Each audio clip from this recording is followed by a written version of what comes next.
स्वागतम दोस्तों, आपका बहुत बहुत स्वागत है। कौन भरेगा डॉलर प्रति। The internet is full of bro science, fake knowledge, half information, or propaganda. Your quest of reliable, authentic health information ends here. So subscribe this channel and hit the bell icon, and you never have to go anywhere else ever again. आज का जो lecture है ये आप लोगों के mind में बहुत सारी क्लैरिटी लेकर आएगा, खासकर 3 मुद्दों के ऊपर। पहला मुद्दा ये है कि किस तरीके से रुपये की वैल्यू डॉलर के कंपेयर में बढ़ती और घटती है। दूसरा मुद्दा है इंपोर्ट और एक्सपोर्ट के बारे में डिस्कस करेंगे, आखिर क्या इंपैक्ट पड़ता है अगर रुपये की वैल्यू फ्लक्चुएट होती है, ऊपर नीचे होती है हमारे इंपोर्ट और एक्सपोर्ट के ऊपर। और तीसरा जो मुद्दा रहेगा ये रहेगा हिस्टोरिकल, यानी कि पहले आजादी के टाइम पर हमारे रुपये की वैल्यू क्या थी डॉलर के कंपेयर में और आज की डेट में क्या हो गई है और इसका रीजन क्या है। जी हाँ, आप लोगों को रीजन भी यहां पर बताया जाएगा। तो ये तो हमारे 3 मेन मुद्दे रहेंगे। इसके अलावा छोटे छोटे और भी कई सारे मुद्दों पर हम लोग डिस्कस करेंगे, जैसे कि एम्प्लॉयमेंट पे क्या इंपैक्ट पड़ता है। इसके अलावा क्रूड ऑयल हम लोग खरीदते हैं दूसरी कंट्री से, तो उसके ऊपर क्या इंपैक्ट पड़ता है, और भी तमाम छोटे छोटे बहुत सारे ऐसे मुद्दे हम लोग डिस्कस करने वाले हैं। तो बने रहिए मेरे साथ। I am Veer, welcome to study lover. तो आइए स्टार्ट करते हैं अपनी रुपये और डॉलर के कंपेयर का जो सफर है, खासकर आजादी के जस्ट बाद की बात की जाती है। और यहां पर दोनों ही सफर, यानी कि SUFFER जो इंग्लिश का सफर है और हिंदी का सफर है, दोनों के बारे में बात करेंगे। यानी कि एक यात्रा भी हम लोग देखेंगे अपने रुपये की, जो कि आज तक यहां पर है आजादी के टाइम से लेकर आज तक की, और किस तरीके से सफर करी है, यानी कि किस तरीके से भुगता है हमारी रुपये ने, अगर हम लोग कंपेयर करेंगे डॉलर के साथ में। तो दोनों ही सफर के बारे में मैं आप लोगों को यहां पर डिटेल में एक्सप्लेन करने वाला हूं। अगर बात करें आज़ादी के जस्ट बाद की, तो आप लोगों को यहाँ पर एक बड़ी ही इंटरेस्टिंग चीज़ देखने को मिलेगी कि हमारी करेंसी जो थी वो जस्ट इक्वल थी यहाँ पर, अगर बात करें यूएसए के डॉलर के बारे में, यानी कि 1 रुपये की वैल्यू बिल्कुल इक्वल थी यहाँ पर 1 डॉलर के। पर लेकिन जैसे जैसे हम लोग आगे बढ़ते चले गए, तमाम कुछ ऐसी चीज़ें चेंज हो गई हमारी इकोनॉमी में कि यहाँ पर जो फंडा था, जो इक्वल यहाँ पर ये चल रही थी दोनों की वैल्यू, वो चेंज होती हुई चली गई। सबसे पहले तो आप लोगों को ये पता होना चाहिए, जब तक हम अंग्रेजों के कंट्रोल में थे, यानी कि ब्रिटेन हमारे ऊपर कंट्रोल कर रहा था, उस टाइम तक हमारे ऊपर कोई कर्जा नहीं था। यानी कि जो भी कर्जा हुआ करता था वो ब्रिटेन के ऊपर हुआ करता था, नॉर्मली हमारे ऊपर कोई कर्जा नहीं था, क्योंकि हम उनके अंडर में थे।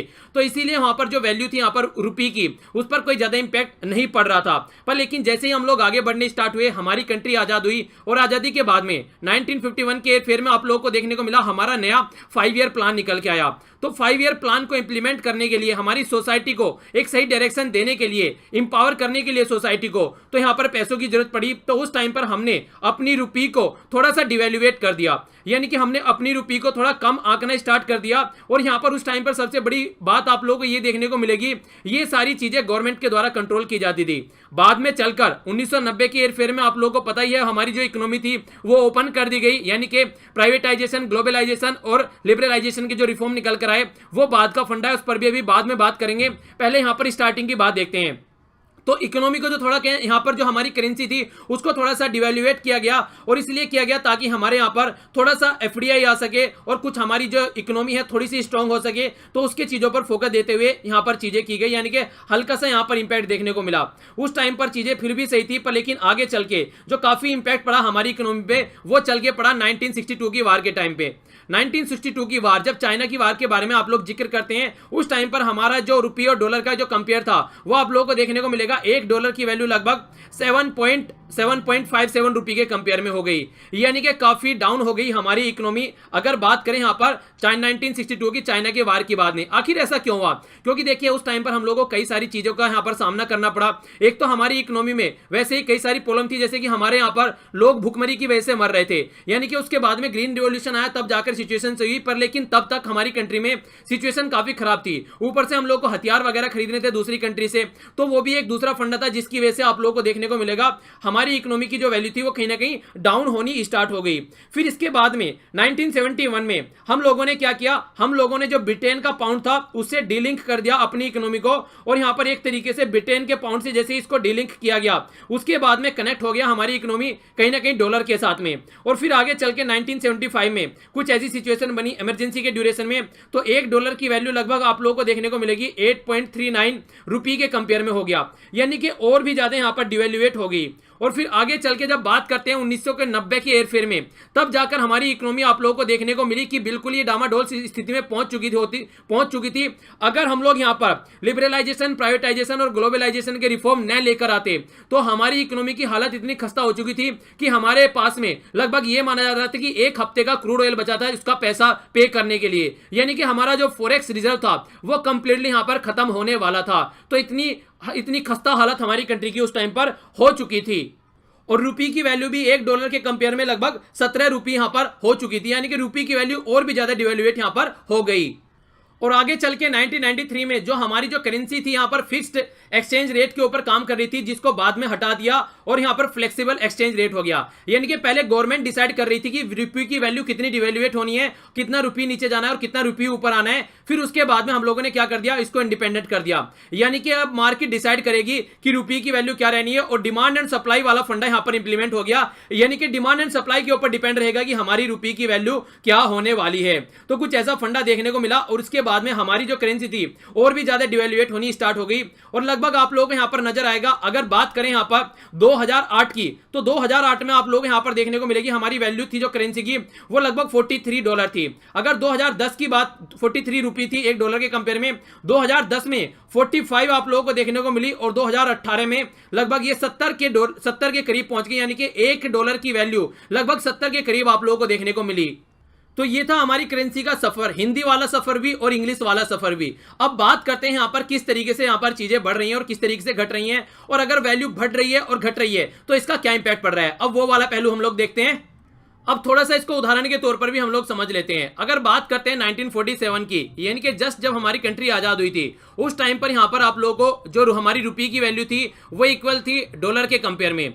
तो इस टाइम पर अगर हम लोग यहां पर कोई सामान खरीदते हैं, यानी कि इंडिया में अगर कोई सामान खरीदते हैं हम लोग, यहां पर मान लीजिए आप लोगों ने यहां पर सामान खरीदा कोई 1000 रुपए का, 1000 रुपए का आप लोगों ने सामान खरीदा, तो आप लोगों को यहां भी वो सामान 1000 रुपए का ही मिलेगा। और अगर आप लोग उसको जाकर यूएसए में खरीदेंगे, यानी कि $1 का $1 है, तो $100 के आप लोगों को 100 रुपए मतलब 100 रुपए में आप लोगों को $100 मिल जाएंगे।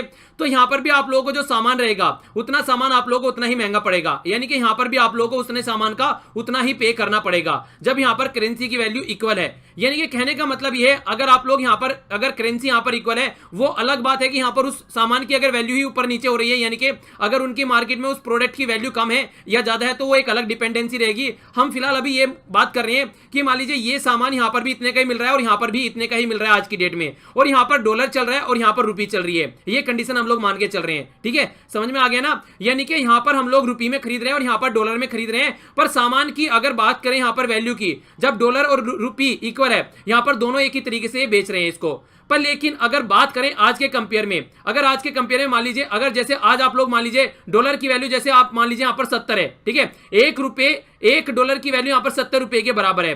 तो अब क्या फंडा पड़ेगा, अब थोड़ा इसको समझ लीजिए, यहां से आप लोगों को एक डिफरेंस समझ में आ जाएगा।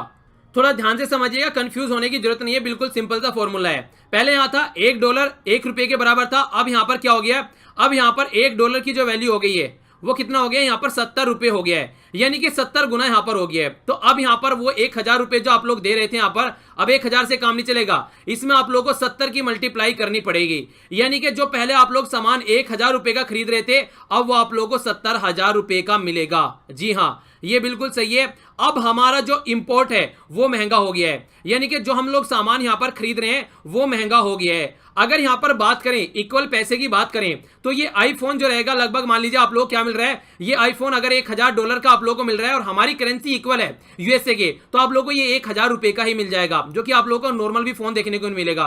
पर आज की डेट में इतना महंगा क्यों मिल रहा है, वो इतना महंगा इसलिए मिल रहा है क्योंकि हमारे कंपेयर में डॉलर की वैल्यू अगर देखेंगे आप लोग, वो कंप्लीटली डिफरेंट है, यानी कि हमारी करेंसी की वैल्यू काफी कम है। इसीलिए यहां पर हम लोग को $1 का 70 रुपए पे करना पड़ रहा है, और इसी वजह से ये फोन आप लोगों को 70,000 रुपए का मिल रहा है, यानी कि 70 गुना आप लोगों को यहां पर मल्टीप्लाई करके यहां पर इसके लिए पे करना पड़ रहा है। इसीलिए आप लोग मार्केट में बार बार सुनते हैं कि क्रूड ऑयल जो है हम लोगों को बहुत महंगा पड़ रहा है, यानी कि कच्चा ऑयल जो है वो हम लोगों को महंगा पड़ रहा है, क्योंकि ये बिल्कुल डिमांड एंड सप्लाई वाला फंडा भी यहां पर इंप्लीमेंट होता है। पहले आप लोग ये समझ लीजिए, यानी कि जो क्रूड ऑयल है, पहले अगर हम लोगों को वहां पर उसके लिए हम लोगों को पहले क्या देना पड़ रहा था, लगभग $40 देने पड़ रहे थे उसके लिए, पर आज की डेट में ये $70 से $75 अगर हो गया है, तो पहले हम लोग $40 को कन्वर्ट करके पैसे दे रहे थे, अब $70 को कन्वर्ट करके हम लोग यहां पर पैसे दे रहे हैं इस तरीके से। यानी कि अब हमको उतना ही कंपेयर में यहां पर ज्यादा पैसा पे करना पड़ेगा, क्योंकि डॉलर की वैल्यू जो है वो बढ़ती जा रही है और हमारी रुपये की वैल्यू जो है वो घटती जा रही है डॉलर के कंपेयर में।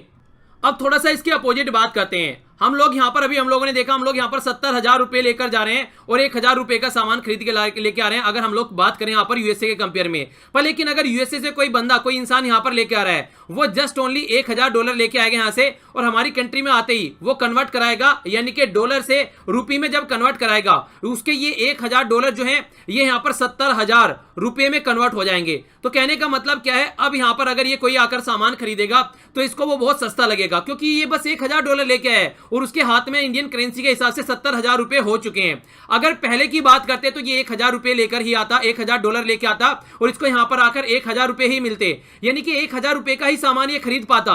अब भी $1,000 ही लेके आ रहा है, पर लेकिन अब यहां 70,000 रुपए का सामान ये खरीद पाएगा। समझ में आ गया ना।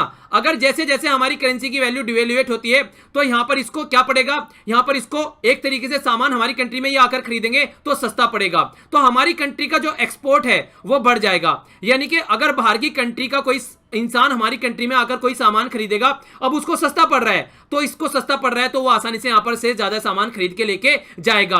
बेसिकली जो चाइना करती है वो अपनी करेंसी को डिवेल्युएट करके रखती है दूसरी करेंसी के कंपेयर में, इसीलिए चाइना का सामान, वही फोन आप लोगों को अगर आप लोग दूसरी कंपनी का देखें बहुत महंगा पड़ेगा, वो चाइना का बहुत सस्ता पड़ जाता है। तो इसकी कंडीशन क्या है, कंडीशन यही है, वो अपनी करेंसी को काफी डिवेल्युएट करके रखते हैं, इसीलिए चाइना का माल नॉर्मली आप लोगों को सस्ता नजर आता है, जिसकी वजह से वो एक एक्सपोर्ट ओरिएंटेड कंट्री आज की डेट में बन चुकी है।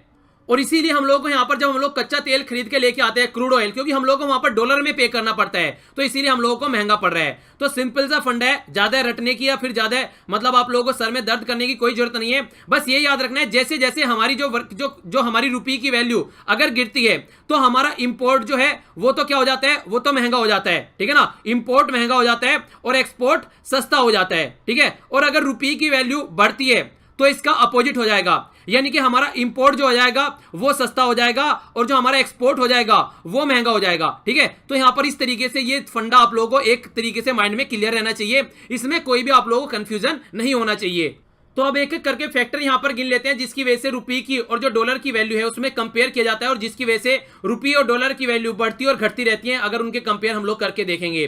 तो सबसे पहला मैंने आप लोगों को बताया अभी एक्सपोर्ट और इंपोर्ट के बारे में। पहला तो फंडा आप लोगों को एक्सपोर्ट और इंपोर्ट का यहां पर नजर आ गया, यानी कि एक्सपोर्ट और इंपोर्ट भी अगर किसी कंट्री से हम लोग सामान खरीद के लेके आ रहे हैं, हम लोगों को वहां पर डॉलर में जाकर पे करना पड़ेगा और डॉलर में जाकर पे करना पड़ रहा है और यहां पर हमारी करेंसी की वैल्यू कम है तो हम लोग को ज्यादा पे करना पड़ेगा। तो इस तरीके से हमारी करेंसी की वैल्यू और ज्यादा यहां पर है और इस तरीके से यहां पर डॉलर की वैल्यू और ज्यादा आप लोगों को बढ़ती नजर आएगी। सबसे बड़ा फंडा क्या होता है, ये होता है फॉरेक्स रिजर्व का, यानी कि जो फॉरेन रिजर्व होता है। हम लोग क्या करते हैं, जिस भी कंट्री के पास में अगर फॉरेन करेंसी यानी कि यूएसए का डॉलर नॉर्मली आप लोग देखते हैं जितना ज्यादा हमारे पास में होगा उतना ही ज्यादा हम लोग आसानी से अपना इंपोर्ट कर पाएंगे। आखिर ऐसा क्यों है, ऐसा इसलिए है क्योंकि मैक्सिमम जो आज की डेट में इंटरनेशनल लेवल पर जो एक्सपोर्ट जो इंपोर्ट चलता है वो डॉलर के फॉर्म में चलता है। तो अगर हमारे पास में अच्छा खासा डॉलर होगा, हम लोग को कन्वर्ट करने की जरूरत ही नहीं है। यहाँ पर फिलहाल आज के डेट में हम लोग जाकर उनको डायरेक्ट डॉलर दे देंगे अगर हमारे पास में अच्छा खासा डॉलर रखा हुआ होगा। पर लेकिन जैसे जैसे यहां पर हमारा फॉरेक्स रिजर्व कम होना स्टार्ट होता है वैसे वैसे हम लोगों को प्रॉब्लम फेस करनी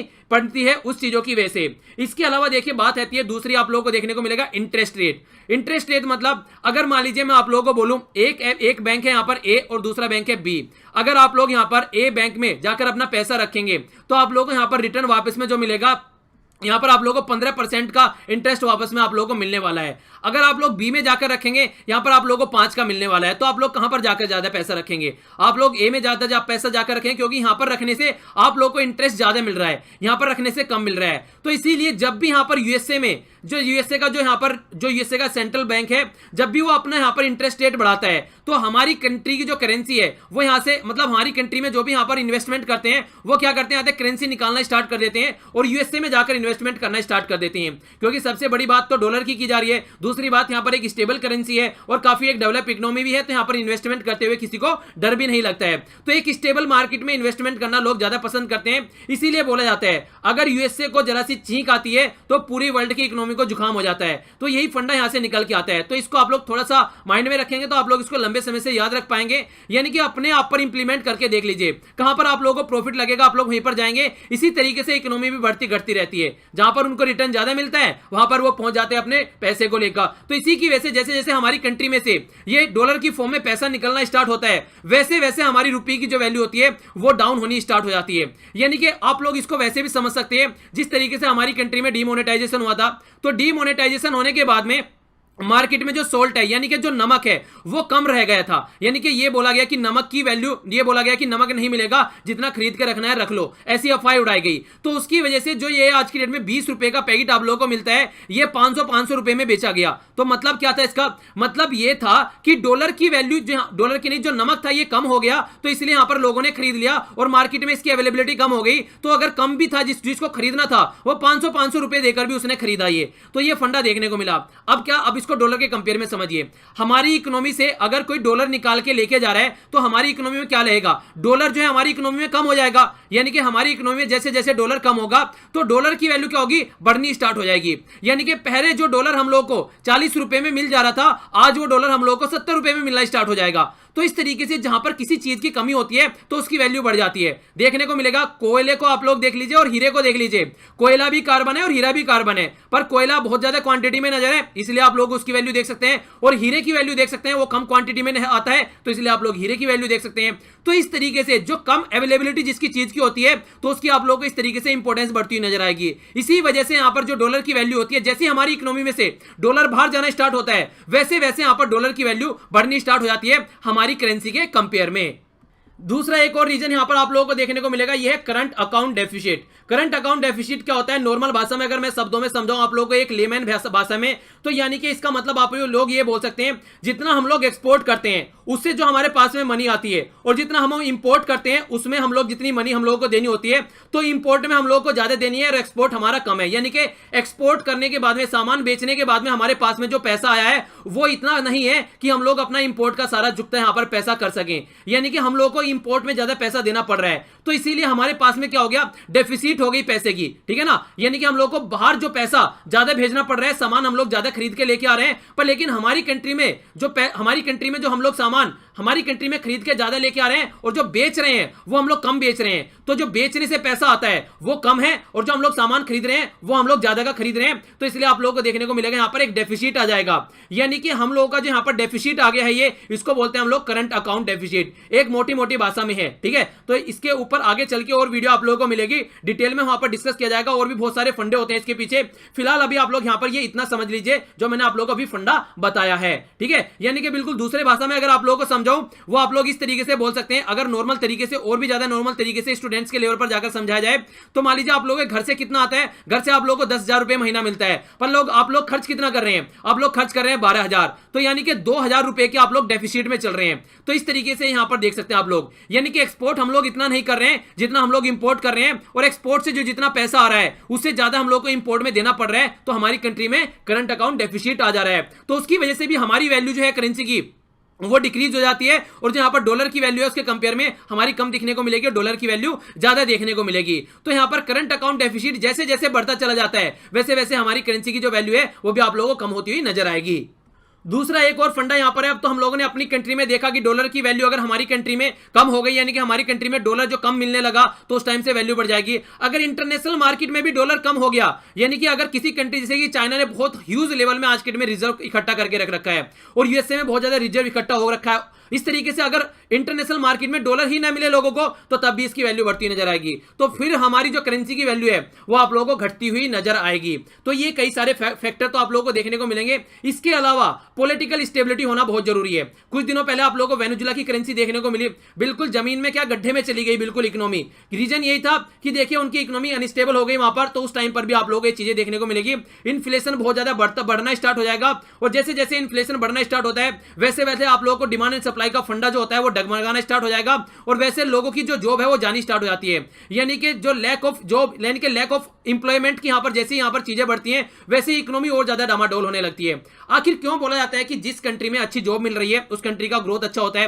क्योंकि देखिए जब लोगों के हाथ में पैसा होता है ना तो लोग क्या करेंगे, पैसा होगा तो वो सामान खरीदेंगे, कोई स्कूटर खरीदेगा, कोई बाइक खरीदेगा, कोई कार खरीदेगा, कोई टीवी खरीदेगा, अपने बच्चों को पढ़ाने के लिए भी अच्छे अच्छे स्कूल्स में कॉलेज में भेजा जाएगा, अलग एक अच्छे तरीके की लाइफ जीना स्टार्ट करेगा इंसान। तो इस तरीके से क्या करेगा, वो खर्चा करेगा, यानी कि डिमांड जनरेट होगी मार्केट में, और जब डिमांड जनरेट होगी तो सप्लाई भी की जाएगी। तो डिमांड एंड सप्लाई का जो फंडा ये चलने लगता है उसकी वजह से इंप्लॉयमेंट जनरेट होगा यहाँ पर, यानी कि जितने ज्यादा डिमांड बढ़ेगी उतना ही ज्यादा यहाँ पर इंप्लॉयमेंट जनरेट होगा, और जितना ज्यादा इंप्लॉयमेंट जनरेट होगा फिर बैक डोर में फिर से वो डिमांड बढ़नी स्टार्ट हो जाएगी। तो ऐसे इकोनॉमी का जो चक्कर चलता है, तो वो चक्कर जैसे चलता है वैसे ही जो किसी भी कंट्री की पर्टिकुलर इकोनॉमी है वो बढ़नी स्टार्ट हो जाती है शानदार तरीके से। तो अब आप लोगों को समझ में आ गया होगा कि जब बात करते हैं रुपी और डॉलर के पैसे, जो डॉलर का कंपेयर जब किया जाता है तो यहाँ पे कोई एक फैक्टर नहीं है जो यहाँ पर डिसाइड करेगा कि इनकी वैल्यू बढ़नी है या घटनी है। तो बहुत सारे फैक्टर यहाँ पर हो गए, आप लोग देख सकते हैं जिस तरीके से मैंने आप लोगों को बताया। करंट अकाउंट डेफिसिट हो गया, क्रूड ऑयल वाला फंडा हो गया। इसके अलावा आप लोगों को देखने को मिलेगा जब किसी कंट्री में पर्टिकुलर इंटरेस्ट रेट अच्छा हो जाता है, यानी कि यूएसए में अगर यहाँ पर इंटरेस्ट रेट अच्छा बोल रहे हैं तो वो इंपैक्ट डालता हुआ आप लोगों को नजर आएगा। अगर डॉलर की जो अवेलेबिलिटी है वो कम हो जाएगी उसकी वजह से इंपैक्ट पड़ता हुआ नजर आएगा। पॉलिटिकल स्टेबिलिटी और अनस्टेबिलिटी डिसाइड करेगी कि कितना ज्यादा यहाँ पर रहना है। इंपोर्ट और एक्सपोर्ट यहाँ पर डिसाइड करेगा कि किस तरीके से रुपये की वैल्यू रहने वाली है। तो इस तरीके से इन्वेस्टमेंट कितना हो रहा है किसी पर्टिकुलर कंट्री में, कितना इन्वॉल्वमेंट है वहां पर इन्वेस्टमेंट करने का, वो डिसाइड करेगा। तो इस तरीके से ये तमाम फैक्टर आप लोगों को देखने को मिलेंगे जो कि यहां पर किसी पर्टिकुलर कंट्री की करेंसी पर इंपैक्ट डालते हुए नजर आते हैं।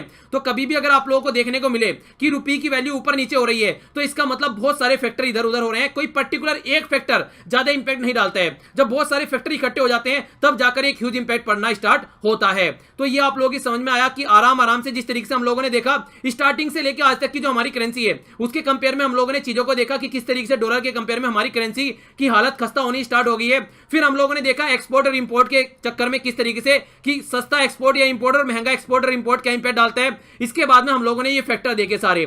तो ये था आज का कंप्लीट डिस्कशन।